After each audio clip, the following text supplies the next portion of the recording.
भाव था कि राम जी करा रहे हैं, राम जी का काम है, राम जी के काम में काहे का विराम है, जिंदा रहे तो जग जीवन ललाम है, मर भी गए तो रहने को स्वर्ग धाम है, हमको तो काम बस राम जी के काम से, राम जी का मंदिर बनेगा धूमधाम। आपने इतना कुछ सहा, इसीलिए आपके चेहरे पर इतनी प्रसन्नता है भगवान राम का मंदिर बनने की। मुझे ध्यान है एक बार तो आप स्टेज से कूद के भाग गई थी, पुलिस आपको ढूंढती रही। हाँ जी, वो नागपुर की बात है रजत जी। मेरा भाषण हुआ और उस समय मुझे टाइफाइड था रजत जी, 104 बुखार था और मैं भाषण दिया, पसीना आया, बुखार तो उतर ही गया होगा, लेकिन कार्यकर्ताओं ने कहा कि साध्वी आपको गिरफ्तारी की तैयारी है। मैं मंच से पीछे कूद गई। मेरे साथ मेरी गुरु बहन थी रजत जी, वो साक्षी चेतना, वो मेरी लक्ष्मण, मैं उनका राम। अब हुआ क्या कि हम एक आरा मशीन में छुप गए जहाँ पे लकड़ी का वो होता है कारखाना, फूस के बोरों के बीच में। हम सर्दियों की रात में रजत जी सारी रात मैं और साक्षी दीदी वहाँ बैठे रहे और फिर वहाँ से मैं सुबह 3:30 बजे निकली। हमने नागपुर स्टेशन नहीं गए, पास के किसी छोटे स्टेशन पे जाके हमने रजत जी ट्रेन पकड़ी। फिर हमने वहाँ से एक एक्सप्रेस ट्रेन पकड़ के एक महिला डिब्बे में मैंने वेश बदला हुआ था। तो रजत जी अब इतनी लंबी यात्रा में वॉशरूम तो जाएंगे ही ना। जैसे ही मैं कुप्पे से बाहर निकली तो पीछे से किसी ने कहा साध्वी जी, तो मैं एकदम डर गई कि मुझे तो किसी ने पहचान लिया। तो मैं लौट के फिर वो महिला कुप्पे में आ गई तो वो व्यक्ति ना बार बार ऐसे दरवाजा खटखटाने लगा। मैंने साक्षी से कहा हमें किसी ने पहचान लिया। अब साक्षी ने क्या किया, वो दरवाजा खोला, बोले शराबी कहीं के, लड़कियों को छेड़ते हो, तुम्हें शर्म नहीं आती। अब वो ऐसा कह के उन्होंने बंद दिया। रजत जी वो पता है मुझे कहाँ मिले, वो व्यक्ति जिन्होंने मुझे पहचान लिया था, वो 6 दिसंबर को उस मंच पे मिले। वो पता है कौन थे, वो आदरणीय विजय राजे सिंधिया जी के कोई उनके सेक्रेटरी व्यक्ति थे। तो उन्होंने कहा कि साध्वी जी, उस दिन मैंने जब आपको भेष बदले देखा, मैंने सोचा मैं आपकी कुछ मदद कर दूं, सहायता कर दूं, पर मैंने कहा आपने इतनी जोर से बोला साध्वी जी। बोले हाँ मेरे से भूल हो गई, लेकिन बोले दीदी माँ साध्वी जी, आपकी वो जो बगल में आपकी वो गुरु बहन है वो तो बड़ी खतरनाक निकली, मेरे को शराबी सिद्ध कर दिया। मैंने कहा वो नाटक करना जरूरी था भैया, क्योंकि वो समय ही ऐसा था। और आप देखो रजत जी, मेरे जीवन के साथ ऐसी घटनाएं जुड़ी हैं, मेरे दर्द भी हैं, मेरी पीड़ाएं भी हैं, लेकिन हमने सदैव शूलों को भी फूल समझा रजत जी। मेरे गुरुदेव की यही शिक्षा रही कि संसार में जब द्वेष की होली जलेगी तब हमें प्रहलाद होना ही पड़ेगा। रजत जी आप देखो कि मैं किसी विदेश की धरती पे हूं और मेरे लिए इतनी शिकायतें हैं कि जैसे चोर की तलाशी ली जाती है। मैंने 9-9, 10-10, 12-12 घंटे एयरपोर्टों पे बैठकर इस जिल्लत को झेला, लेकिन मेरे गुरुदेव ने कहा था कि संसार में जब द्वेष की होली जलेगी तब हमें प्रहलाद होना ही पड़ेगा। जानते हो झूठ कब तक जी सकेगा, सत्य के आधार पर जब तक रहेगा। सत्य पर आघात करने अब चला है, सोचिए तो अब कहाँ इसका भला है। अन्याय की सीमा अभी पूरी हुई है, अब उन्हें अभिमान खोना ही पड़ेगा। रात दिन लड़ते सदा लड़ते रहेंगे, सज्जन के पीछे दुष्ट पड़ते रहेंगे।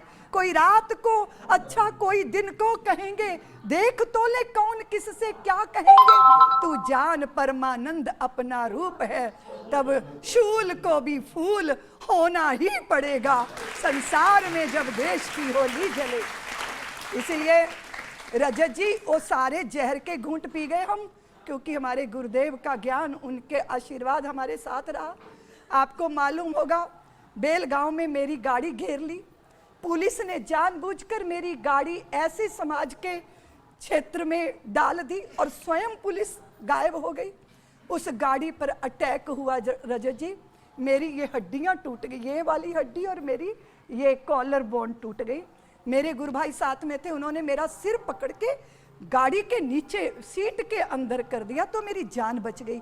ये जो कार के शीशे जब टूटे वो सब मेरी आंखों में भर गए।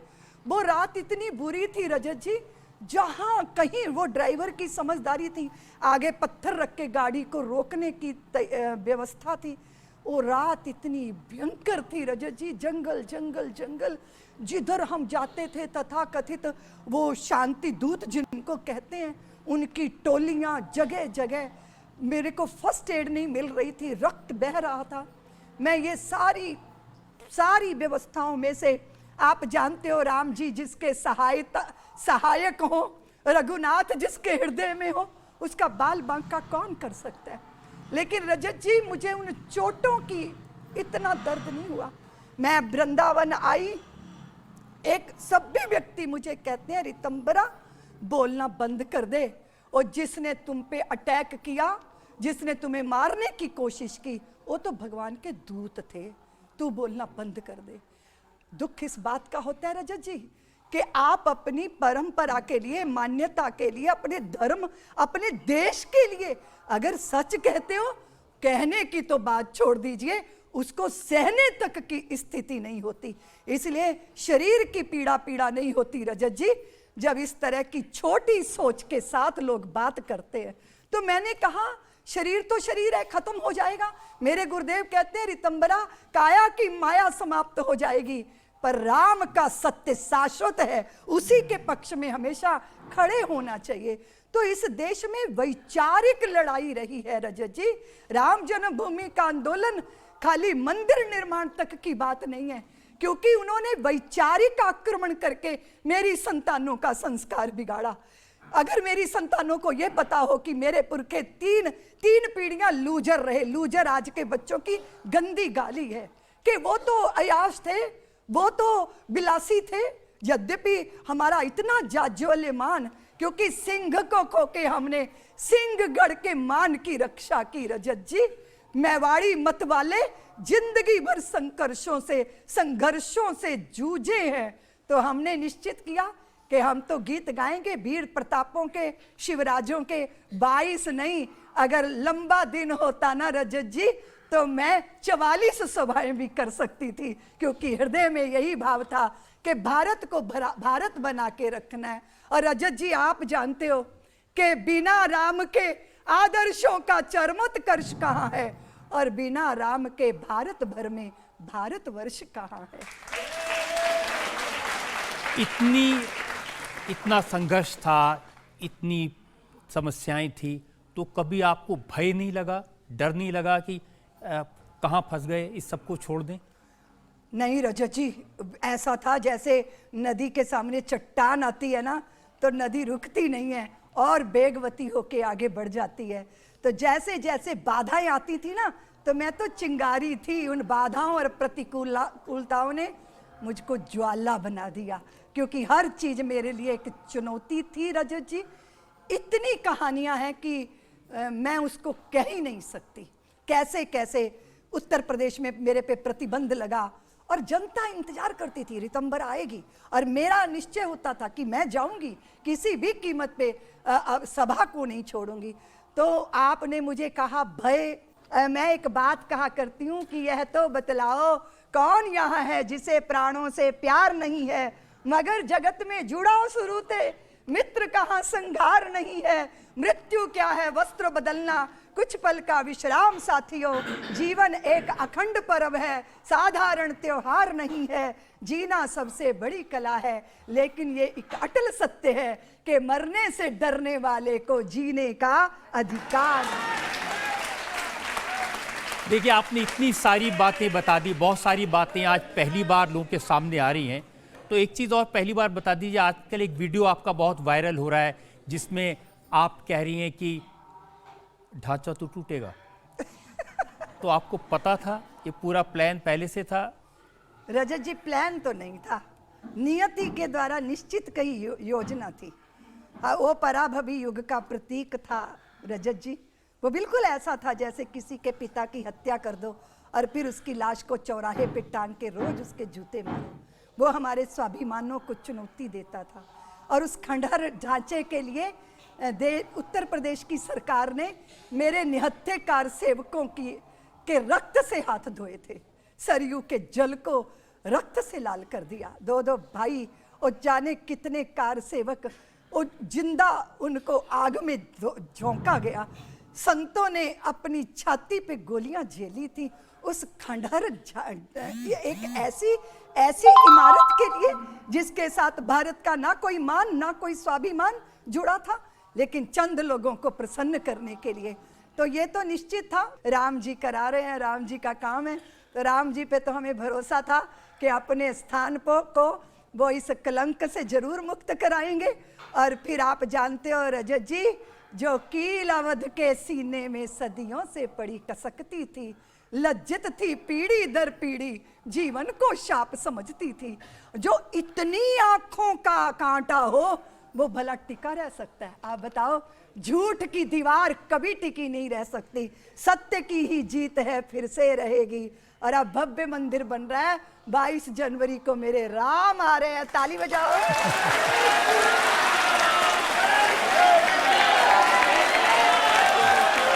एक और ब्रेक के रुकेंगे और ब्रेक के बाद आपकी अदालत में साध्वी रितांबरा पर इल्जाम और सवालात का एक और दौर। बदरुद्दीन अजमल असम के बड़े नेता हैं।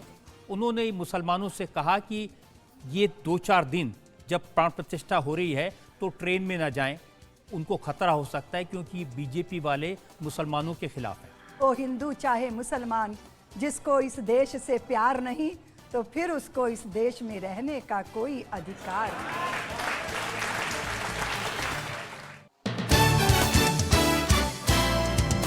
Welcome back. आपकी अदालत में आज हमारी मेहमान है साध्वी रितांबरा। आपकी अदालत में अगला इल्जाम। आपकी अदालत में साध्वी रितंभरा पर आरोप है कि राम मंदिर के नाम पर मुसलमानों को डराया जा रहा है। रितांबरा जी, बदरुद्दीन अजमल असम के बड़े नेता हैं, मुसलमानों में बड़ा उनका रिस्पेक्ट है। उन्होंने मुसलमानों से कहा कि ये 2-4 दिन जब प्राण प्रतिष्ठा हो रही है तो ट्रेन में ना जाएं, घर से बाहर ना निकलें, उनको खतरा हो सकता है क्योंकि बीजेपी वाले मुसलमानों के खिलाफ हैं। देखो रजत जी, जो जब अयोध्या की बात हुई तो कितने सारी वहाँ पे मस्जिदें रहीं जिसको किसी ने भी छुआ नहीं। ये भारतीय समाज है, शौर्य रखता है पर धैर्य भी रखता है। इस तरह की बात करके वातावरण को बिगाड़ना अच्छा नहीं है। और बाकी रही हिंदू मुसलमान की बात, रजत जी मैं प्रारंभ से ही कहती आ रही हूँ कि हो हिंदू चाहे मुसलमान, जिसको इस देश से प्यार नहीं तो फिर उसको इस देश में रहने का कोई अधिकार नहीं। ये तो आपकी भावना है, लेकिन देश में ओवैसी साहब जैसे लोग हैं जो कहते हैं कि जब तक जिंदा रहूंगा याद दिलाता रहूंगा कि वहां पर बाबरी मस्जिद थी और उस मस्जिद की शहादत हुई। आप जानते हो रजत जी, वो विध्वंसों की कहानियां रचते हैं और हम सृजनों के गीत गाते हैं। और जो भी कोई डर रहा है उसका पाप ही उसको डरा रहा होगा। बाकी तो भारतीयों का ऐसा स्वभाव ही नहीं है, ना हम किसी को भय देते हैं और ना हम स्वयं भयभीत होते हैं। ये हमारा स्वभाव है। तो आप कहने कि राम मंदिर बन रहा है, भगवान राम की प्राण प्रतिष्ठा होगी, ऐसे माहौल में जो उत्साह है उसको देखते हुए जो देश में मुसलमान भाई बहन हैं उनको डरने की ज़रूरत नहीं है। किसी को भी डरने की जरूरत नहीं, उनको भी उत्सव मनाना चाहिए क्योंकि भारत में रहने वाले सब भारतवंशी हैं। वो रजत जी, एक फिल्म आई थी ना, अमर अकबर एंथनी, तो उनके पिता एक ही थे, कृष्णचंद। तो यहाँ हमारा जो मूल है भारत का, हमारे पुरखे हैं, पूर्वज हैं, हमारी पूजा पद्धतियां अलग हो सकती हैं पर हमारे पुरखे अलग नहीं हो सकते। इस बात का स्मरण रखना चाहिए। और मुझे तो लगता है कुछ नेताओं को छोड़ दो, सबको रघुनंदन अयोध्या आ रहे हैं, इस बात की प्रसन्नता और आनंद है। ओवैसी साहब की बातें मैं सुनता हूँ, उनकी तकलीफ क्या है वो मैं आपको बताता हूँ। वो मुस्लिम नौजवानों से कह रहे थे कि सबको अलर्ट रहना है, हमें अपनी मस्जिदों को सुरक्षित रहना है क्योंकि अब राम मंदिर बन गया, अब ये ज्ञान वापी मांगेंगे। वो तो हम पहले से ही मांग रहे हैं रजत जी।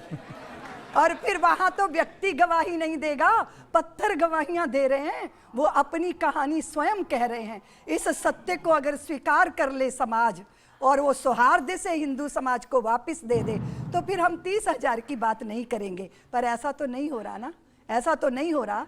उस सत्य को झुठलाने की कोशिशें हो रही हैं। और हिंदू समाज का धैर्य देखो आप, सोचो जरा रजत जी, हमारी कृष्ण जन्मभूमि और हमारे बाबा विश्वनाथ, ये तीनों स्थान मांगे थे हमने, ज्यादा की हमने बात ही नहीं की, लेकिन उसके लिए भी संघर्ष करना पड़ा और कोर्ट की पूरी प्रक्रियाओं से गुजर के निष्पक्ष निर्णय जब आया, तब हमने वहां मंदिर बनाने का, जब हमको आदेश मिला तब हमने इस पहल को किया है। तो आप कभी तो ऐसे सोचो कि इतने बड़े बहुसंख्यक समाज के धैर्य की कभी तो प्रशंसा करो, कभी तो सोचो। और आप देखो रजत जी, उस ढांचे के को छेड़ा नहीं भारतीयों ने, राम चबूतरा बना के अपने राम जी की अर्चना वंदना करते रहा भारतीय समाज, लाखों की संख्या में उसी जगह जाके परिक्रमा करता रहा। हमने कभी अनाधिकार चेष्टाएं नहीं की हैं रजत जी, सारा संसार जानता है हिंदू समाज के स्वभाव को, लेकिन उसके सौहार्द को, उसकी करुणा को कायरता समझ लेना, ये भूल है, ये अच्छा नहीं है।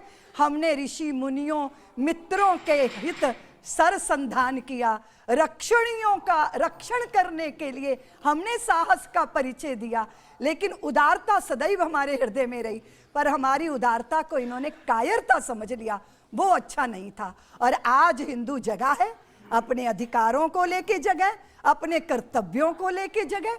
हम पूरे भारत में शांति चाहते हैं, और शांति तभी होगी जब आप हमारे अधिकारों का हनन नहीं करोगे। हमने तो ज्यादा कुछ मांगा ही नहीं रजत जी, प्रसन्नता के लिए, तुष्टीकरण के लिए हमने अपनी मां भारती की भुजाएं कटती देखी हैं। ये जो विभाजन है, ये क्यों था, ये कौन सी जिद्द थी, उस जिद्द को भी पूरा करने की कोशिश की ताकि शांति हो जाए, लेकिन सहने की सीमा होती है, तो वो अब सीमा समाप्त हो गई। आप कह रहे हैं कि हिंदू जग गया है, अब मथुरा के लिए, काशी के लिए आंदोलन होगा?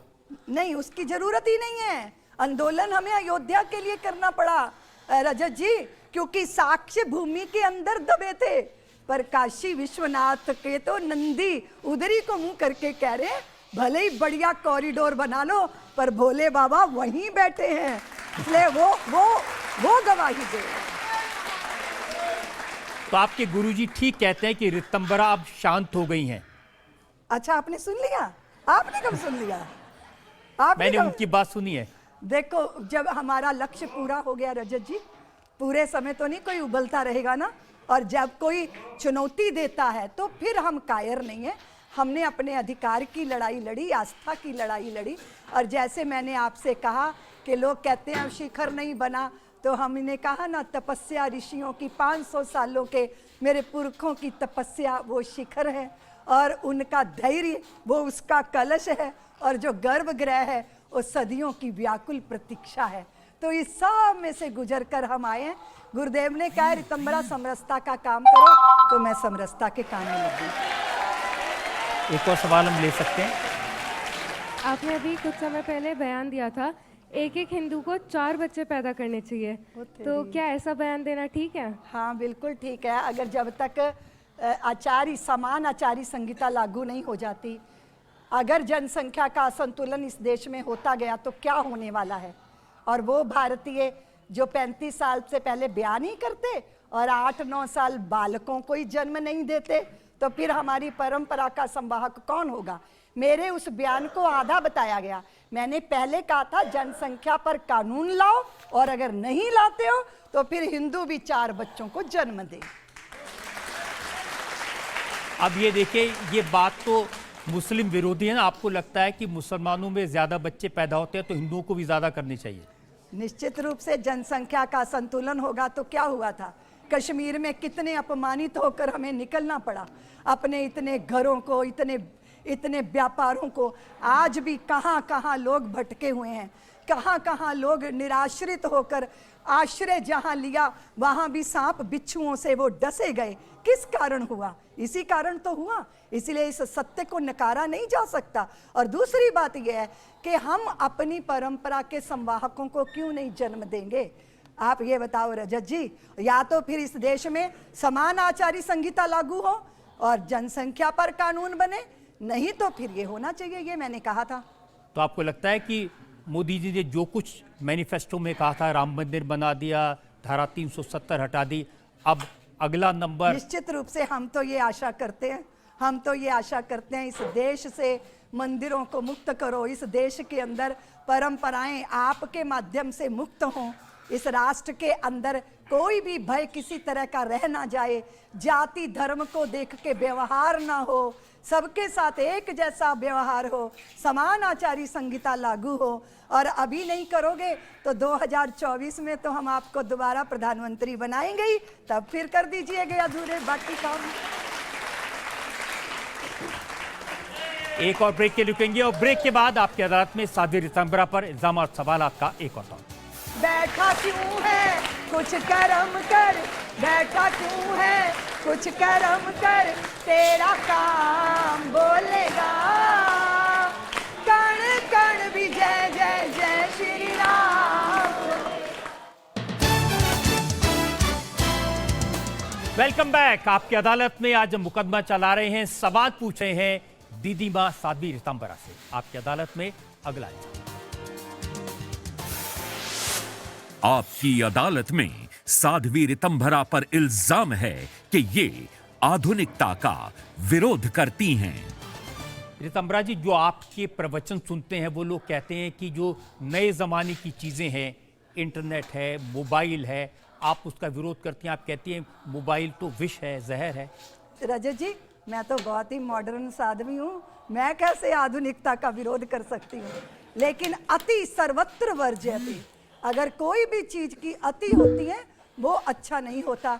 इसलिए हमने देखा हमारी संतानों को बहुत कुछ नहीं पता, लेकिन वो जो है मोबाइल में आंखें गड़ाए बैठे रहते हैं। अगर आप कहीं बिल्डिंग का निर्माण हो रहा है वहां देख लो, रिक्शा वाले रिक्शा चलाएंगे पर आंखें मोबाइल में गड़ाए रहेंगे। मोबाइल से सेल्फी खींचते खींचते कितने एक्सीडेंट हो गए हैं रजत जी, कितने सारे लोगों की अकाल मृत्यु हो गई है। इसलिए हर चीज में संयम बहुत जरूरी है, साधनों का सदुपयोग होना बहुत जरूरी है। और हमारे को प्रगति हमेशा प्रिय है रजत जी, इसीलिए हमने भव्य भारत का सपना लिया था, लेकिन उसमें दिव्यता भी होनी चाहिए। और फिर घोड़े पे सवारी करना हमारी जिम्मेदारी है ना रजत जी, पर घोड़ा हमारे ही सिर पे चढ़ जाए ये तो अच्छा नहीं है। इसलिए वो संतुलन, ये आपकी बात सही है कि संतुलन होना चाहिए। एक और घटना मैंने सुनी, मियामी में आप गई थी समुद्र तट पे, बीच पे, और 15 मिनट में भागकर वापस आ गई। क्योंकि रजत जी हमने सोचा था कि सारे लोग जो हैं हमारे साथ में संगीत मंडली थी, तो हमने सोचा कि प्रकृति के किनारे तटों पे, सागर के तटों पे हम सागर की अपारता का दर्शन करेंगे और निर्भर आकाश होगा, तारों से भरा आसमान होगा, और तब हम तट पे बैठ के जब प्रभु को पुकारेंगे तो बहुत आनंद होगा और ध्यान करेंगे।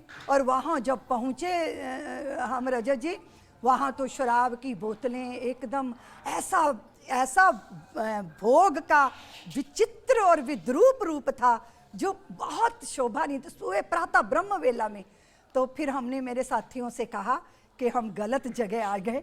हमने फिर वहीं से रजत जी भारत भूमि को प्रणाम कर लिया कि हे भारत भूमि, तेरे सागरों के तट हो तो वहाँ सोमनाथ हैं, जगन्नाथ हैं, कन्याकुमारी है, और पहाड़ का शिखर हो तो फिर मेरे केदार बाबा है, गंगोत्री है, यमुनोत्री है।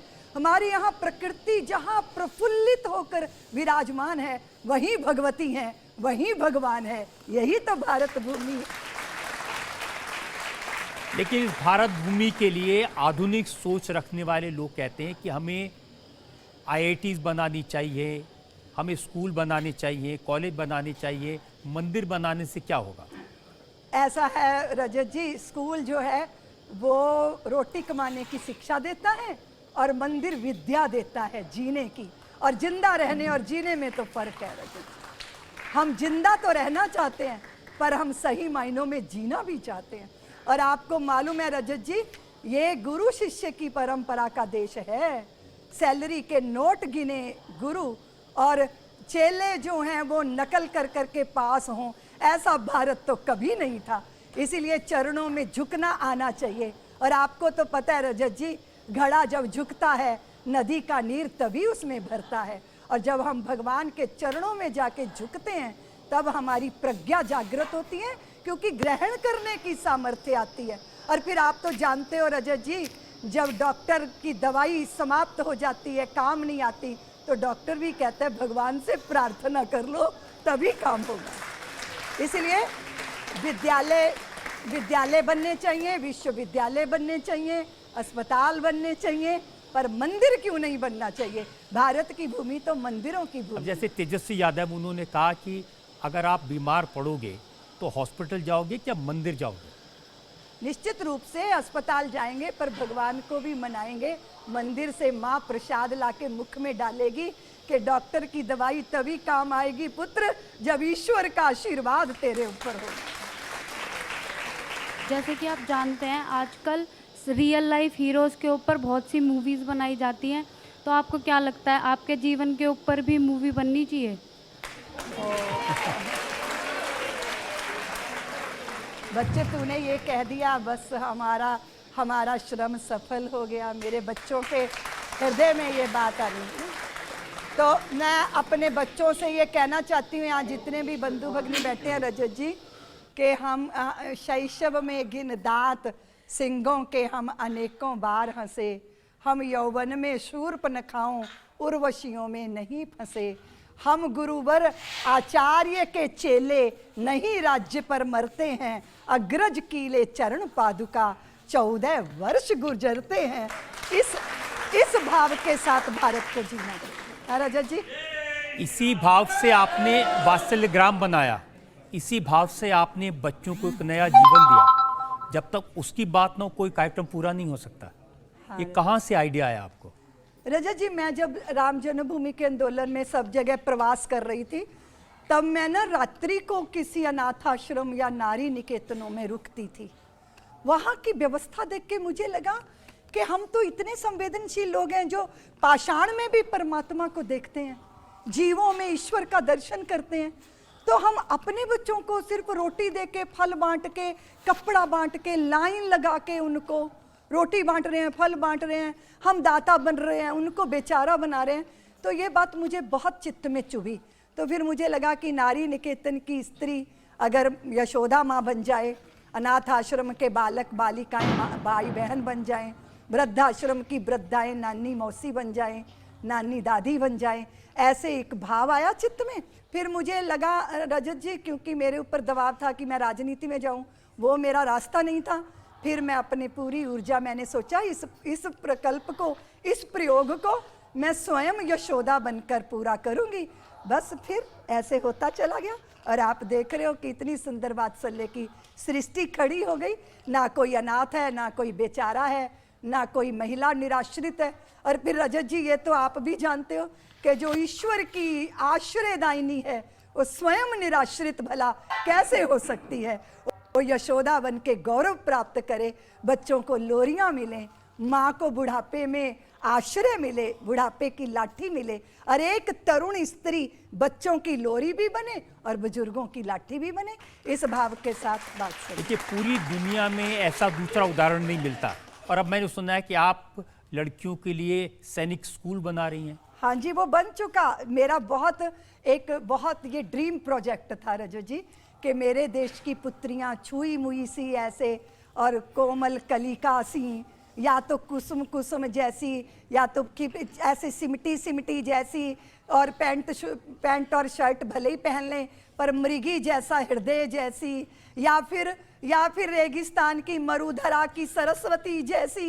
ऐसा तो नहीं होना चाहिए। वो बच्चों की लोरी भी बने, बुजुर्गों की लाठी भी बने, आसमान में उड़ान भी भर सके और सीमा पे खड़ी होके सीना तान के अपनी छाती को प्रस्तुत कर सके। दुश्मन की अगर गोली भी आती है तो पीछे कदम नहीं उठाऊंगी। जैसे मेरे देश का युवा तिरंगा फहराने जाता है, या तो तिरंगा फहरा के आता है या तिरंगे में लिपट कर आता है। तो भारत की पुत्रियों को भी ये अवसर प्राप्त होना चाहिए। इसीलिए पुत्रों के लिए हिमाचल में, और रजत जी, मुझे आपके द्वारा ये समाज को बताने में गौरव हो रहा है कि भारत का सबसे पहला बेटियों का सैनिक स्कूल वात्सल्य ग्राम में बना है। बहुत अच्छी बात। एक आखिरी सवाल हम ले सकते हैं?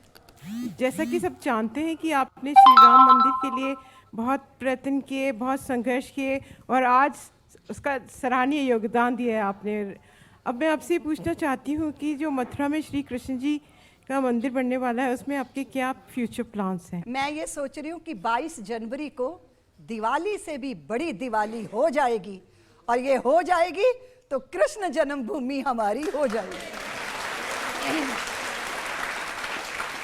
रजत जी, मेरी एक पुत्री आई है जी। तो वो एक गीत सुनाएगी। हाँ हाँ, माँ को। जरूर जरूर जरूर। सिमरन कहाँ है? हाँ।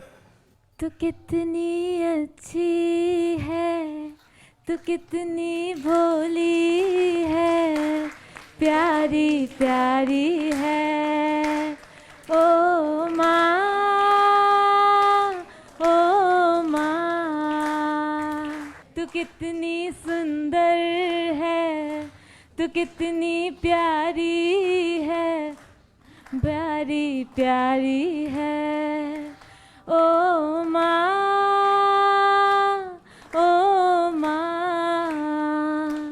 ओ माँ, ओ माँ। रजत भैया, वो साथ में सिया आई है। सिया, अच्छा, सिया, हाँ। सिया खड़े होके सुना दे, इसकी एक कविता है। हाँ, सुनाओ। किससे दर वर्ष हर बार आएंगे, मुझे खुशी है इस बात की कि इस वर्ष मेरे श्री राम आएंगे। वाह! और वो कविता सुना दो। मुट्ठी में कुछ सपने लेकर भरकर जेबों में आशाएं, दिल में है अरमान यही कुछ कर जाए, कुछ कर जाए। मैं उस माटी का वृक्ष नहीं जिसको नदियों ने सींचा है, दीदी माँ जी की उंगली थामकर मैंने चलना सीखा है। मैं वात्सल्य में लिखी कविता मुझको संस्कारों ने सींचा है, दीदी माँ जी के आंचल में पलकर मैंने दुनिया को देखा है। तूफानों सा शोर नहीं, कल कल बहता जल हूँ मैं, दीदी माँ जी के संस्कारों का आने वाला कल हूँ मैं। दीदी माँ जी का धाम मिला, पावन परमानंद नाम मिला, और भला क्या आस है मुझको, इतना खुशहाल परिवार मिला। मुझे दीदी माँ जी का प्यार मिला, मुझे दीदी माँ जी का प्यार मिला। ओ वाह, सिया के लिए ताली बजा दो। बहुत सुंदर, बहुत सुंदर। देखिए, सबकी फरमाइश है, कम से कम आपको भी भजन सुनाना चाहिए। इतनी अरे सुंदर मैं कविता कौन सा सुनाई। भजन सुनाऊंगी? सभी लोग साथ में गाओ। राम को पाना है तो बंदे खुद को बदलना होगा। हाथ ऊपर करके। राम को पाना है तो बंदे खुद को बदलना होगा। राम को पाना है तो बंदे खुद को बदलना होगा। धर्म युद्ध में तुझको अंगारों पर चलना, बैठा क्यों है कुछ कर्म कर, बैठा क्यों है कुछ कर्म कर, तेरा काम बोलेगा। कण कण भी जय जय जय श्री राम, रे भैया कण कण भी जय जय जय श्री राम। बोलिए जय श्री राम, जय श्री राम, जय श्री राम। बोलिए अयोध्या धाम की, भारत माता की, अखंड भारत की, आज के आनंद की। ओम नमः पार्वती पतये हर हर